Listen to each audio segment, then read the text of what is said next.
Berikut adalah contoh soal untuk kuis harian bagi pelatihan petugas Podes 2024. Hai, Assalamualaikum warahmatullahi wabarakatuh. Selamat datang saya ucapkan di Usma Ulia Channel yang masih sama membahas tentang beragam aplikasi dan informasi. Apa kabar teman-teman semua? Semoga selalu dalam lindungan Allah Subhanahu wa taala. Amin amin ya robbal alamin. Terima kasih bagi teman-teman yang sudah mengklik video ini, dan pembahasan kali ini pastikan teman-teman untuk simak video ini sampai selesai. Jangan di skip agar tidak gagal paham, juga pastinya tidak ada informasi yang terlewatkan. Baik, langsung saja masuk ke pembahasannya. Untuk video saya sebelumnya, yaitu video yang ini sudah saya bahas mengenai contoh soal pretest bagi petugas yang diikutkan dalam kegiatan Podes 2024. Dan untuk pretest ini dikerjakan sebelum para petugas ini mendapatkan materi pelatihan dari instruktur daerah atau INDA. Dan berikutnya di video kali ini akan saya informasikan contoh soal kuis pada hari pertama atau kuis ke-1 bagi petugas pendataan Podes 2024 yang kebetulan untuk di wilayah saya sudah melaksanakan pelatihan di hari pertama, dan akan saya informasikan, saya share ke kalian semua contoh soal yang tampil di link yang saya klik ya untuk di wilayah saya. Semoga ini bisa menjadi gambaran atau acuan bagi teman-teman. Barangkali teman-teman nantinya akan menemukan soal yang sama atau setidaknya mirip dengan soal yang saya kerjakan ini. Untuk soal terdiri dari 10 nomor dan ada beberapa soal yang sama dengan soal yang saya temukan di pretest ya, pretest sebelumnya. Dan langsung saja untuk soal pertama ini adalah pre-pendataan berisi beberapa data Podes Kabupaten atau Kota 2021, beberapa data Podes Kecamatan 2021, beberapa data Podes Desa 2021, beberapa data yang terdiri dari Podes Desa, Kecamatan, dan Kabupaten atau Kota.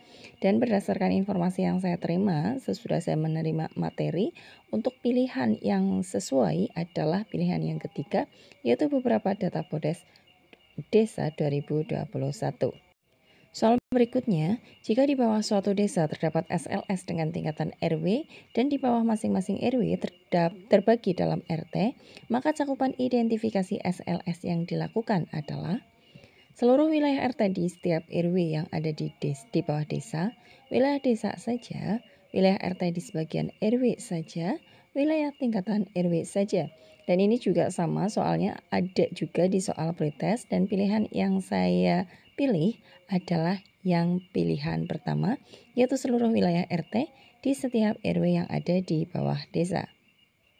Untuk soal yang ketiga, tahapan membuka kuesioner yang benar.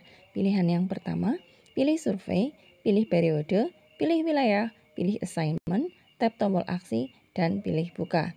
Yang kedua, pilih survei, pilih periode, pilih assignment, tap tombol aksi, dan pilih buka. Yang ketiga, pilih survei, pilih periode, pilih wilayah, pilih assignment, tap tombol buka. Yang keempat, pilih survei, tap tombol buka. Kemudian pilihan yang terakhir, pilih survei, pilih wilayah, pilih assignment, tap tombol aksi, dan pilih buka. Dan jawaban yang saya pilih adalah pilihan yang keempat.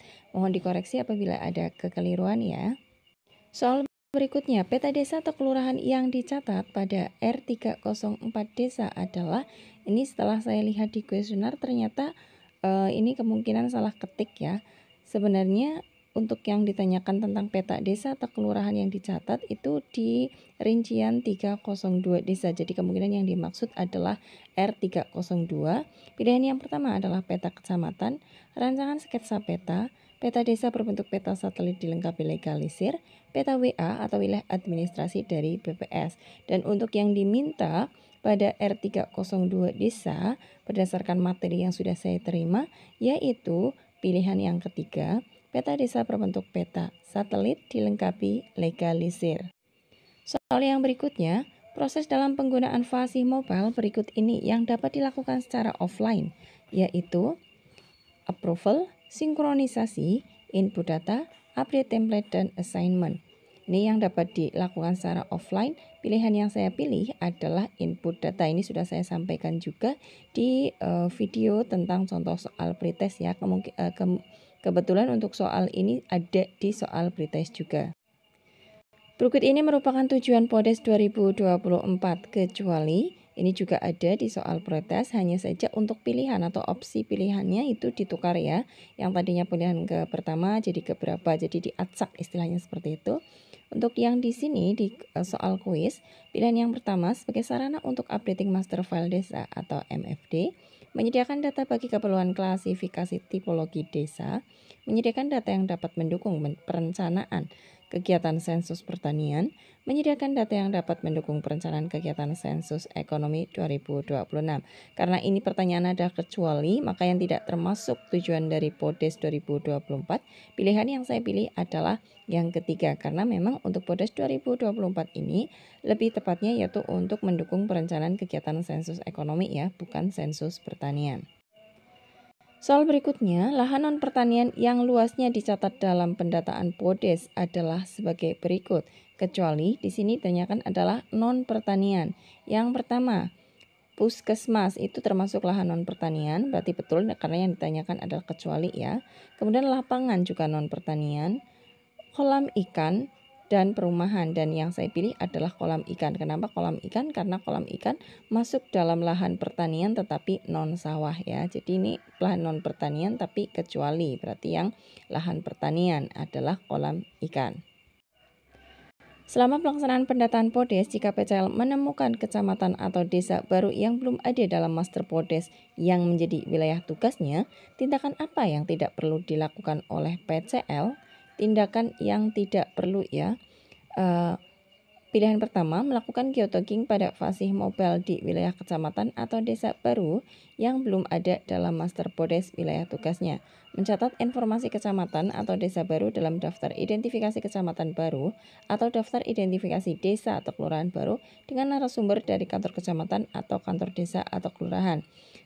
Mendata desa atau kecamatan baru tersebut dengan kuesioner PAPI serta meminta tanda tangan kecamatan baru atau kepala desa baru pada lembar pengesahan, mengisi daftar identifikasi wilayah baru sesuai ketentuan. Ini ternyata setelah saya memahami ini, saya itu gagal fokus ya. Berarti harusnya jawaban yang paling tepat adalah pilihan yang ketiga, yaitu mendata desa atau kecamatan baru tersebut dengan kuesioner PAPI serta meminta tanda tangan camat kecamatan baru atau kepala desa baru pada lembar pengesahan. Karena sekali lagi ditekankan di soal ini adalah tindakan yang tidak perlu dilakukan, dan 3 di antara yang lainnya merupakan tindakan yang perlu untuk dilakukan. Mohon maaf ini ya.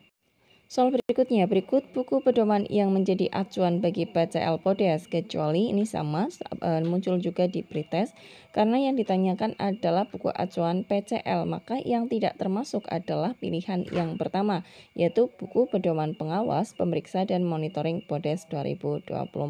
Untuk yang buku pedoman instalasi dan penggunaan aplikasi PODES 2024, buku pedoman pencacah PODES 2024, dan buku konsep dan definisi PODES 2024 ini termasuk buku yang menjadi acuan bagi PCL PODES. Berikutnya, apa yang dimaksud dengan narasumber dalam PODES 2024? Apakah yang pilihan pertama aparat desa atau kelurahan, aparat kabupaten atau kota, aparat desa atau kelurahan, kecamatan, dan kabupaten atau kota, serta narasumber lain yang berkompeten, ataukah aparat kecamatan? Karena sebagai informasi untuk teman-teman sekalian, untuk PODES 2024 itu untuk mendata desa atau kelurahan, kecamatan, dan kabupaten, maka narasumbernya pun adalah pilihan yang ketiga, yaitu aparat desa atau kelurahan, kecamatan, dan kabupaten atau kota, serta narasumber lain yang berkompeten. Ya, demikian yang dapat disampaikan untuk pembahasan kali ini mengenai contoh soal kuis di hari pertama pelatihan petugas PODES 2024. Semoga sedikit memberikan gambaran bagi teman-teman yang akan melaksanakan kegiatan pelatihan petugas PODES 2024.